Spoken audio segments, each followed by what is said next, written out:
The Magical Spellbook of Doom. With an ear-piercing shriek, the alien crafts swooped down to land. The globulets had come. Tiny but terrifying aliens with a sticky, gelatinous form that clung to everything in sight.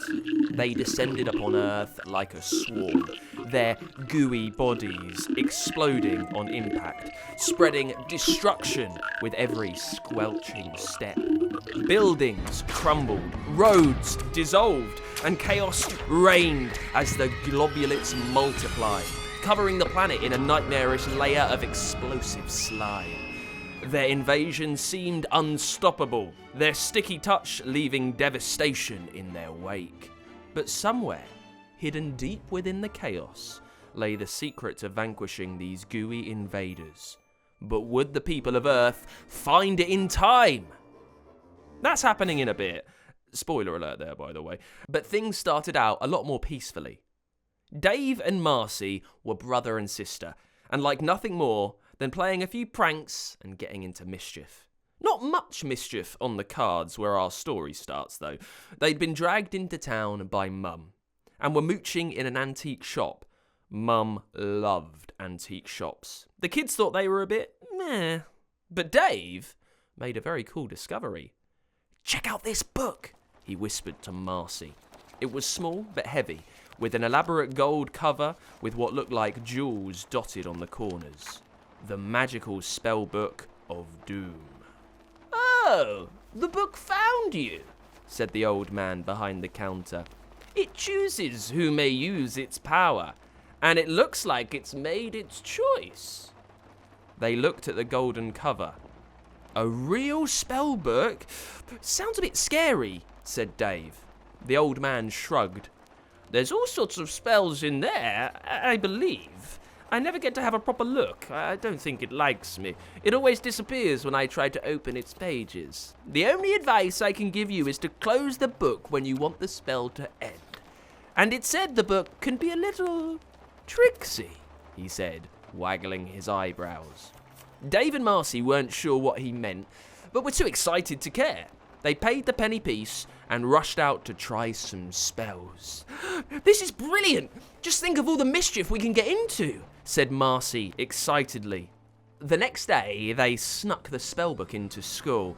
It was double maths. Yuck! And with Mr. Smallhead, the worst teacher with the smelliest breath ever. "Let's turn ourselves invisible and sneak out to the park," said Dave. Opening the book, he looked up the invisibility spell, read it quietly, and pow! Something certainly happened. "Is it working?" whispered Dave. "Only one way to find out," giggled Marcie as they began to move back to the corridor. But something strange was happening.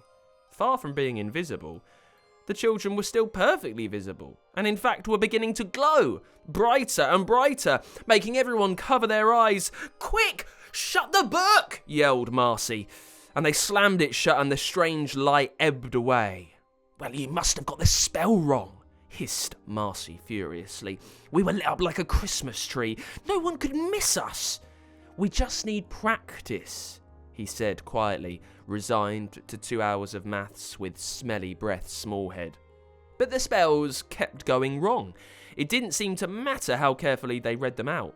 A levitation spell caused Dave to end up 5 feet down in the mud, up to his neck in the gunge.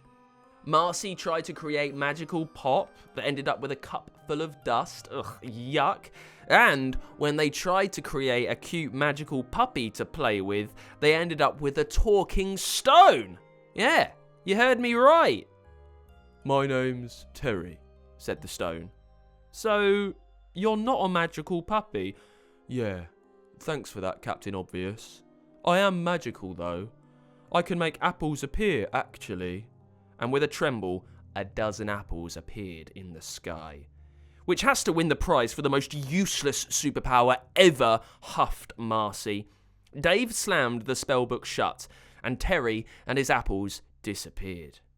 In the end, they got so fed up with it, they decided to return the book to the antique shop and ask for their money back. "Didn't you enjoy the spells?" said the old strange man behind the counter. Oh, everything went wrong. It's useless, exclaimed Dave. Oh, it's far from useless. You just have to look at things a bit differently, said the old man mysteriously. Well, I'm fed up of looking at it full stop. So that was that.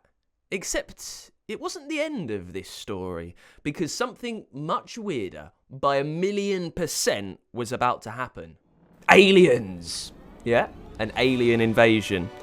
It started slowly, with one small UFO spotted in the sky, making exciting news, until the government decided to blow it up just to be on the safe side, which made 5 more UFOs appear, which, once again, the government decided to blow up again. I mean, you can't be too careful with UFOs, right?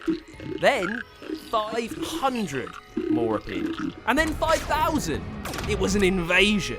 Then, millions of the tiny aliens who were called the globulates now scattered far and wide, causing destruction the world over, covering everything in a purple goo that made things explode. It got messy. There was hardly a building left standing that wasn't covered in gloop. Oh, if only that spell book worked, we could use it to get rid of these pesky pests, huffed Dave. Ah! It probably would end up making another 5 million globulates appear, said Marcie. Dave looked thoughtful. Yes. Yes, it would. Don't you see it created the opposite effect every time? We wanted to disappear, and it lit us up, said Marcie. I didn't levitate up, I ended up going down. Opposites? Well, apart from Terry the Rock, Marcie said. I mean, a rock isn't really the opposite of anything, really. Yeah, Terry was just weird, wasn't it? But other than that, you are right. That's what the old man must have meant by the book being tricksy, of course. We just need to cast a spell for the opposite of what we actually want. They ran back to the shop, which was strangely the only one in town not reduced to a sticky pile of rubble. Inside, it was as if nothing had changed. The old man sat contentedly behind the counter, stroking his cat, as the children rummaged in the shelves to find the tome. I thought you might be back, he chuckled. Don't worry about the penny. Just take it and do your best. They hid in an alley to hide from a rather irritable-looking globulate who was on patrol, looking for something to goo up. We want to make the globulates disappear, right? So, if we cast a spell to create more of them, that would be the opposite, right? Let's find a multiplication spell. Here! Duplicato bounteous. Let it grow. One becomes many with a magical glow. A light appeared from Marcie's hand, which she directed at the passing globulate, and pop! Sure enough, he disappeared. It's working. You have a go too. And the pair of them began to walk boldly through the town, zapping the aliens easily with the beams of light that came out of their hands. And the more they zapped, the brighter the beams until they lit up the skies of Earth and vanquished every single globulate from the face of the planet. They'd done it! Cheers and whoops spread across the continents. Dave and Marcie became instantly famous for a while before things settled down and they had to go back to school. Even though it was still covered in smelly goo. Some things don't change. Mr. Smallhead still had smelly breath, and the pair still get into mischief now and then, but one thing had changed. The magical book had disappeared. As the last globulate disappeared with a pop, the book had dissolved into a mist, and they never saw it again. The old man said it chose the owners. I wonder, who will it choose next time?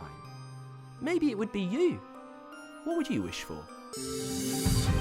Thank you very much to Finn for suggesting the title of the magical spellbook of Doom that gave us a great chance to investigate the invasion of the globulates. Thank you, Finn. Also, huge well done to Evie for one of my favourite characters. Evie, you suggested Terry, the Enchanted Rock. He was quite dull and stony-faced, wasn't he, that rock? Evie, thank you so much. If you have any characters you'd love to see in a future story, make sure you send it over to us using the StoryQuest character creator at funkidslive.com. So, Finn, you are our story master this week with the magical spellbook of Doom. What gave you that idea? I don't know.